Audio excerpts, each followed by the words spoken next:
Athletes, take note of that.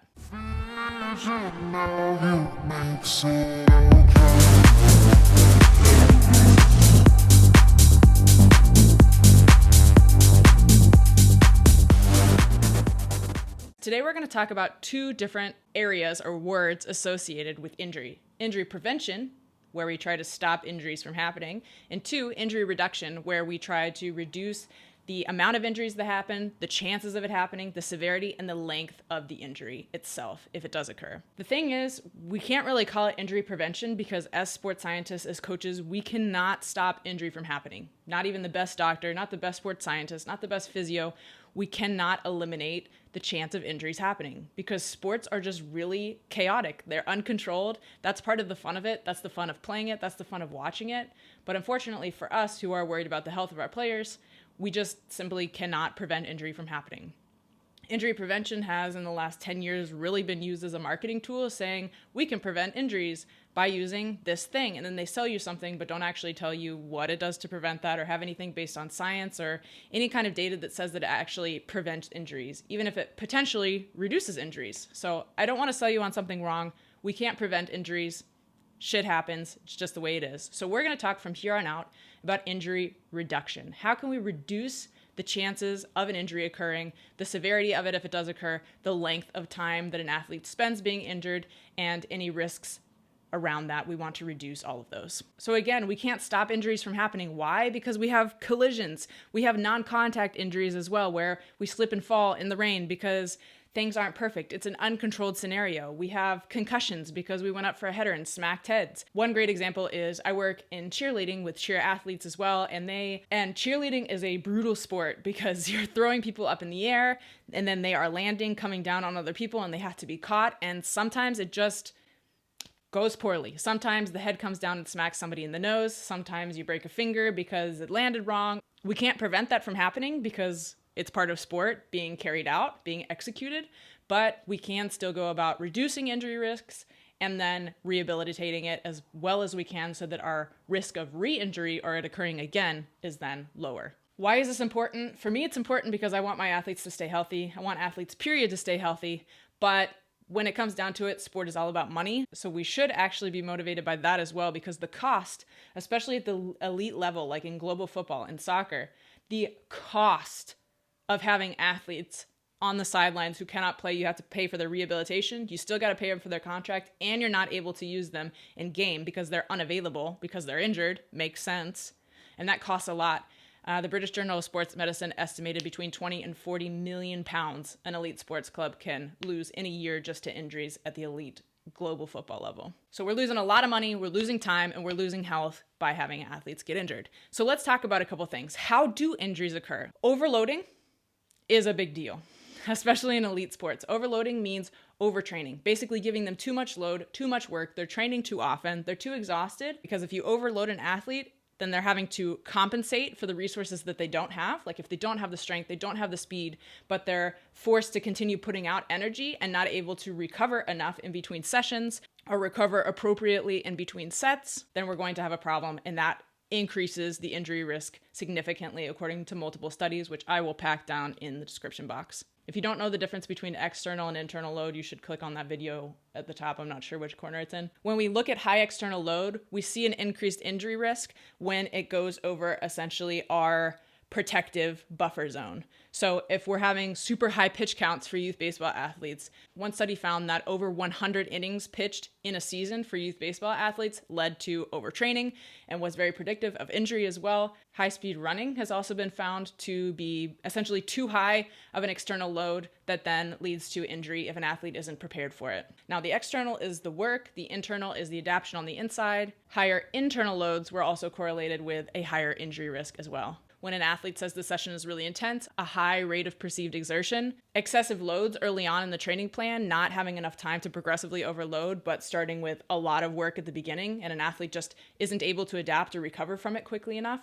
The interesting thing about high internal load as opposed to external load, the internal being the adaptations on the inside, that's actually correlated with an increase in contact and non-contact injuries. So again, contact injuries, if you have a collision, we can understand we can't prevent that. But having a high internal load, like I can't recover, I can't adapt, also leads to non-contact injuries as well. And this is on and off the field, in and out of competition. For example, in the gym, I pull a muscle doing something dumb because I'm not recovered enough. Another thing we found that predicts injury is high life stress, psychosocial factors, mental health, and poor sleep. The next thing we need to talk about is being underloaded, which is essentially being unprepared. So that really makes sense. If you are not able to meet the demands of your sport, if your fitness is not there, if you don't have the resources to meet the demands, then it's clear that you're likely going to get injured trying to meet those demands, even though you don't have the capacity to do it. So what we find here is we don't want to be overloaded.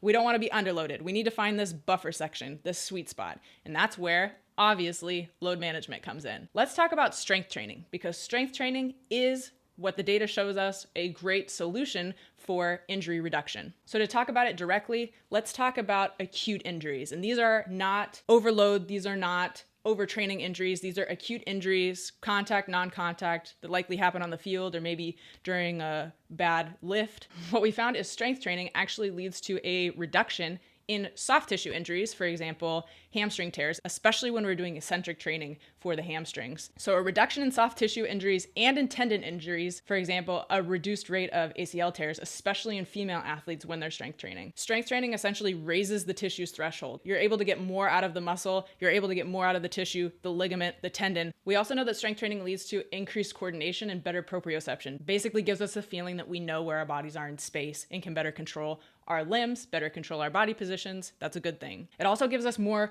pelvis and core stability, and it strengthens up, again, the adjacent tissues that are around the area that we want to strengthen. So if we're doing a deadlift, which we could say is big for the glutes, the hamstrings, and the back, it's also strengthening the tendons, the ligaments, and the muscles and the bones around those areas, not just that targeted muscle, not just those targeted muscles groups, but the body. Now let's move away from acute injuries. Again, those contact, non-contact things where it's like, ow, that hurt, but more to overload where we're having aching pains. It's more based on the fact that we're doing too much and recovering too poorly. Strength training is also a huge bonus here because we can allocate loads. If I have an athlete who has patella tendonitis, for example, which happens very, very often in global football or soccer, we are then changing where we're putting the load on their body. So we might switch and do more upper body days as opposed to having so much technical and tactical training, volume on the legs, more load on the hamstrings, but we don't want to load the quads quite as much. We want to load the quads very specifically, but not too much.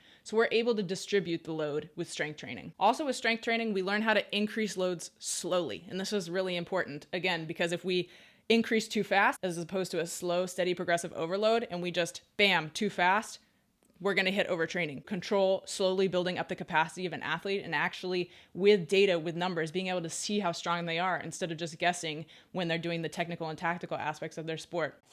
How fit are they? It gives us a data point to go off of. Another great thing is that we can see the adaptations taking place. What muscle groups are strong, which muscle groups need some work still, where we might have weaknesses. Strength training really gives us a picture of an athlete's capacity of maximal strength and also of their ability to work with volume. Now, it's worth keeping in mind here that if you're starting strength training and you're brand new, you need about 72 hours of rest as a beginning athlete between strength training sessions. Again, so we're not just overloading and launching you out of your life because we're not progressively overloading properly. However, for more adapted athletes who have more experience with strength training, we can then reduce the time between sessions, obviously because you're more capable of regenerating faster, you are adapted to the stimulus. So we don't need to allow so much time in between. Strength training is also fantastic for rehabilitation. It reduces recovery times, especially in tendon injuries like ACL injuries. It reduces your rehab time if you have strength trained before and then continue strength training during.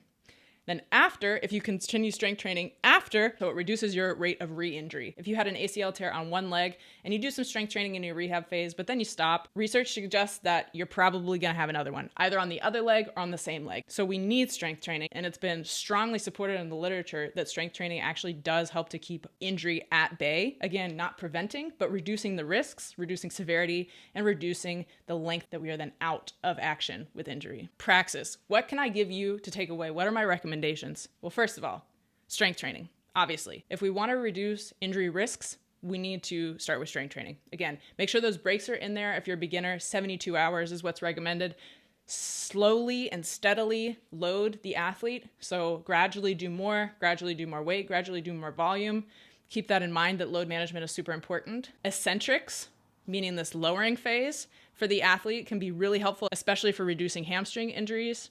That has been strongly supported by multiple studies, which I'll also have in the description. And then using the off season to build up your strength, build up your overall physical capacity. And then in the in season, focusing on maximal strength of maintaining or increasing strength slowly over the in season while you are competing, and not just letting it drop off and you get weak all of a sudden, because then your tissue capacity is suddenly less. That will definitely skyrocket your injury risk. So we recommend 1 to 3 sessions of 40 to 60 minutes per session. If you can only get in one session, hopefully it's 60 minutes. If you can get in 3 at 40 minutes, baller, love to see it. But we need something in between there at a very minimum 1 hour a week. Secondly, individual load management. I can't tell you how individual this is. We need to know where players are. Again, there's this buffer zone. So it's undertrained, overtrained, and we need to find this sweet spot in the middle. But not every athlete is the same. Every athlete's gonna adapt differently, has a different capacity to handle volume or load or intensity. So we need to be able to track our athletes' wellness. We need to be asking them how they're doing and not just looking at, oh, they've done this much work, so they can do more. No, that's not enough. So we need to be using wellness surveys. If we can use any kind of heart rate tracking or HRV, that would be awesome. That helps us to then take the next step in training and plan better and more accurately, more specifically for player health. Lastly, again, stress management, sleep, and recovery. Those are our focus, because those 3 things, poor recovery, poor sleep, and high stress, are actually predictors of injury. So we need to keep those things low. We need to manage them really well and take them into account. Take them seriously and take them into account. I hope that was helpful, and I hope you know that every time you hear injury prevention and you don't see anything about how it prevents injury, any data that says it prevents injury, or any suggestion of doing any studies to see if it prevents injury, then you can just know it's a marketing tactic. The basics always work. Strength training works, regeneration, sleep, mental health, stress management. Take care, guys.